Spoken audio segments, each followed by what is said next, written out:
आपको क्या लग रहा है 2024 का जो इलेक्शन है, अभी से मुतनाज़ा होने की बातें हम सुन रहे हैं, कभी इंटरनेट बैठ जाता है, कभी बल्ले का निशान ले लिया जाता है, जो उम्मीदवार तहरीक इंसाफ से हैं मैदान में आते हैं, पकड़ धकड़ का सिलसिला शुरू हो जाता है। आपने बड़े इलेक्शंस देखे हैं पाकिस्तान की तारीख के, ऐसा इलेक्शन देखा आपने क्या? आसमा, बहुत शुक्रिया, थैंक यू। आपने मुझे याद किया। जी जी, थैंक यू सो मच। देखिए, पाकिस्तान में हर इलेक्शन से पहले शिकायत होती हैं, इल्जामात लगते हैं, लोग लेवल प्लेइंग फील्ड का मुतालबा करते हैं हम्म। और दुहाई देते हैं कि इंतखाबात जो हैं फेयर नहीं होंगे। जी जी।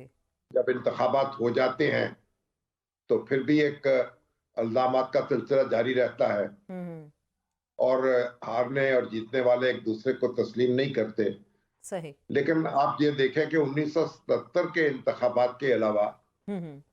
जितने भी इंतखाबात मुल्क में हुए हैं, अमली तौर पर उनको तस्लीम किया गया है। उनके ठीक। नतीजे में हुकूमत भी बनी है हम्म। और अपोजिशन ने भी अपना किरदार अदा किया है। ठीक। 2018 के इंतखाब से पहले और उसके बाद कितना हंगामा उठाया गया, हम्म। लेकिन इमरान खान साहब उसके नतीजे में वजीर आजम बने जी बिल्कुल। और उनके मुखालिफ भी कौमी असम्बली में मौजूद रहे। हम्म। और लीडर ऑफ दी अपोजिशन जो है वो मुस्लिम लीग नून से थे, जो बिल आखिर वजीर आजम बन गए। उसी हाउस में दो वजीर आजम बने, हम्म। एक इमरान खान साहब, एक शहबाज शरीफ साहब। ठीक। तो एक तो इंतखाब जो है, उसके बाद, उससे पहले धांधली की दुहाई देना, ये हमारा कल्चर बन चुका है। हम्म। एक तो हमें ये बात समझनी चाहिए ना जी जी। कि एक तो हमारे यहाँ ये एक मामूल की बात है कि इंतखाबात के बारे में हम्म। हम गैर मुतमईन रहते हैं ठीक। और मुतमईन नहीं होते। ये तो हम्म। एक असूली बात है और एक वाकयाती बात भी है। हम्म। लेकिन जहां तक मौजूदा इंतखाबात का ताल्लुक है, हम्म। जाहिर है उसमें भी जो आपकी पीटीआई है जी जी। वो एक पार्टी के तौर पे शरीक नहीं है। हम्म। वो अपना सिंबल जो है इंतखाबी वो खो बैठी है हम्म। और उसके उम्मीदवार आजाद हैसियत में इलेक्शन में हिस्सा ले रहे हैं। ठीक। अगर आप सुप्रीम कोर्ट का तफसीली फैसला पढ़ें हम्म। तो चीफ जस्टिस कादी फायज ईसा साहब ने जो तहरीर किया है, बिल्कुल।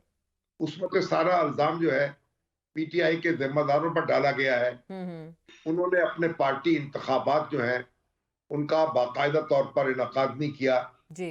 और बहुत मौके उनको मिले और बहुत मोहलत भी मिली, हम्म। लेकिन वो ऐसा कर नहीं सके। लेकिन बहरहाल इससे कतई नजर हम्म। कि जो भी हुआ वो हमारे सामने है।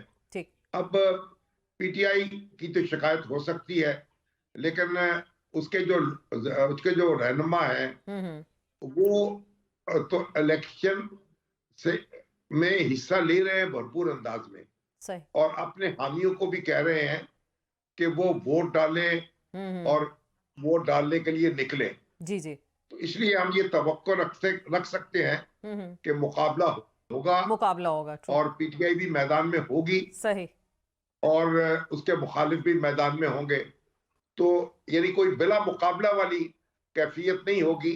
ठीक। जो पीटीआई को सेटबैक हुआ है हम्म। उसके बावजूद वो मैदान में है हम्म। और भरपूर तरीके से इलेक्शन उसके लड़ रहे हैं। उम्मीदवार जो हैं ठीक। वो हिस्सा ले रहे हैं। तो शामी साहब, आपको क्या लगता है, बिलावल भुट्टो ज़रदारी जब भी तकरीर कर रहे हैं, दो उनके मुखातिब हैं। एक तो पीटीआई का वोटर है जिसको वो बार बार कह रहे हैं कि जी आप हमें कंसिडर करें, आज़ाद वोटर हैं और आपके उम्मीदवार आज़ाद हैं, उनको हम मिला के इलेक्शन लड़ेंगे और उसके बाद हम जो है अपनी सियासत करेंगे पार्लियामान के अंदर भी। और दूसरी बात, वो शेर पे मियाँ नवाज शरीफ, स्पेसिफिक मियाँ नवाज शरीफ पे तनकीद करते हैं, शहबाज शरीफ पे वो उस तरह से तनकीद नहीं कर रहे। तो इन दोनों चीज़ों को आप कैसे देख रहे हैं? देखिए, बिलावल भुट्टो क्योंकि खुद वजीर आजम के कैंडिडेट हैं, हम्म। उनकी पार्टी ने उनको नॉमिनेट किया है और वो अब जाहिर है कि नवाज शरीफ साहब पर हमलावर होंगे हम्म। क्योंकि उनके मुकाबिल जो उम्मीदवार हैं वो नवाज शरीफ साहब ही नजर आ रहे हैं इस वक्त। जी जी। और उनकी पूरी कोशिश है कि जो पीटीआई का वोटर है वो उनकी तरफ अट्रैक्ट हो जाए, हम्म। उनको मुस्लिम लीग नून की अपोजिशन समझकर उनको वोट दे सही। लेकिन ये मामला इतना आसान नहीं है और इतना सादा भी नहीं है। बिल्कुल। तो बिलावल भुट्टो जरदारी जो है, वो खुद आपको मालूम होना चाहिए कि उन्होंने इमरान खान साहब को सिलेक्टेड का ताना सबसे पहले दिया था और सबसे पहले इसका नारा लगाया था, बिल्कुल। और उसके बाद भी मुसलसल वो उनकी मुखालफत करते रहे। और जो हुकूमत शहबाज शरीफ साहब की थी, उसमें भी वो वजीर खारजा वजीर रहे। थे ट्रू। और पूरी शद्दोमत से शरीक थे उस जी। हुकूमत में।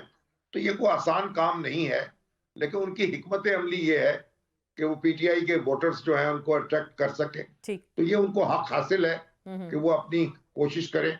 पंजाब की, सर आप सियासत की बात कर रहे हैं, आपको क्या लग रहा है शरीफ फैमिली का अगर हम जिक्र करते हैं, मरियम नवाज बमुकाबला सनम जावेद हम देख रहे हैं, मियां नवाज शरीफ बमुकाबला यास्मीन राशिद जेल में है, हमजा शहबाज बमुकाबला आलिया जो हैं उनकी आलिया हमजा हैं वो हैं, आपको क्या लग रहा है तीनों खवातीन जेल में हैं, तीनों मर्दों का मुकाबला है शरीफ फैमिली से, तो इस मुकाबले को आप कैसे देख रहे हैं? बड़ा दिलचस्प दिखाई दे रहा है, खवातीन बमुकाबला इस वक्त शरीफ फैमिली के अहम तरीन हाँ, जो फर्द हैं ये इस तो वक्त। बात दुरुस्त है कि तीनों खातिन जेल में हैं, लेकिन विक्टिम कार्ड जो है वो तो वो उनकी जेब में है ना। जी जी। एक मजलूमियत जो है उसका भी एक वोट बन जाता है और मिल जाता है।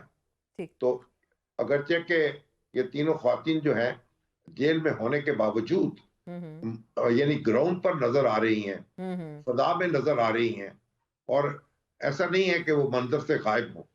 तो अब देखते हैं।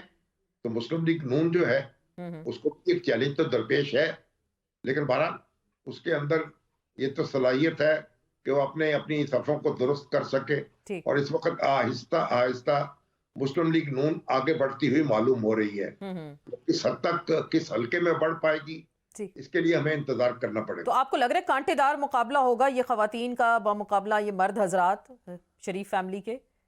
देखिए, मुकाबला जो भी हो तो कांटेदारी होता है। मुकाबले को तो आसान नहीं समझना चाहिए। और एक पीटीआई जो है उसके हक में भी एक सेंटीमेंट मौजूद है, और इसके लोग जो हैं अगर रद्द अमल में जोशो खरोश से साथ उन्होंने हिस्सा लिया तो वो मुश्किलात से दो चार कर सकते हैं अपने हरीफों को। अगरचे जो पोलिंग डे जो है उसकी मैनेजमेंट भी कोई आसान नहीं होती। बिल्कुल। यानी जो आपका बैलेट पेपर है उसको बैलेट बॉक्स तक पहुंचने में बहुत मराहल तय करना पड़ते हैं। ट्रू। तो ये तो हम नहीं कह सकते कि जो पीटीआई है उसके लिए एक बड़ा आसान गेम है, और ये भी नहीं कह सकते कि आसान खेल है मुस्लिम लीग नून के लिए। लेकिन बहरहाल जो पीटीआई को जो मुश्किलात हैं उसकी वो तो हमें भी एहसास करना चाहिए, वो तो अपनी जगह मौजूद है। बिल्कुल। सर हर इलेक्शन में हम देखते हैं कि पंजाब का मूड अगर वाजे हो जाता है तो पता चल जाता है तख्ते लाहौर किसका है और अगला जो तख्त है मेन तख्त है वजीर आजम कौन बनेगा। तो अभी आपको क्या लग रहा है लाहौर पंजाब का मूड किसकी जानिब आपको दिखाई दे रहा है? आपको तज्जिया इस हवाले से क्या कहता है? देखिए, जब से नवाज शरीफ साहब वापस आए हैं मुस्लिम लीग नून जो है वो ग्राउंड गेन कर रही है। और आप जितने भी सर्वे आ रहे हैं उनसे मालूम हो रहा है कि उनकी जो मकबूलियत है या कबूलियत है वो उसमें इजाफा हो रहा है। अच्छा। और उन्होंने अपनी जो खोई हुई साख है मुस्लिम लीग नून की उसको एक हद तक बहाल किया है, और उनका ख्याल है कि वो बड़ी हद तक इसको यानी एक पुराने दौर में वापस ले जाएंगे। अच्छा। तो वैसे उनके एक नफ्सियाती तौर पर भी ये एक मैसेज तो फजा में मौजूद है कि हालात उनके लिए साजगार हैं और सारी कुव्वतें जो हैं वो उनके साथ हैं। बिल्कुल। और इसलिए नजरें उन्हीं पर मरकूज कर देनी ये आपने चाहिए। बड़ा दिलचस्प जुमला बोला कि सारी कुव्वतें उनके साथ